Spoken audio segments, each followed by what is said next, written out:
Takže túto pieseň posiela Edko domov na želanie pre svoje 3 sestry a pre svojich rodičov.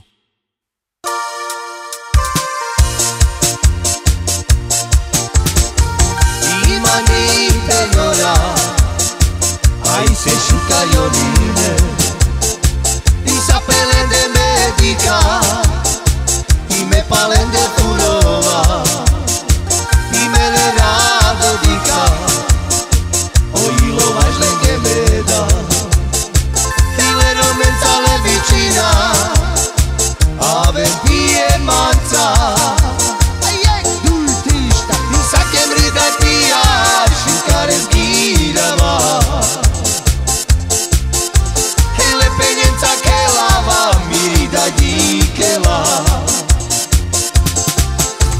Io sciogoro le avvenate, piacere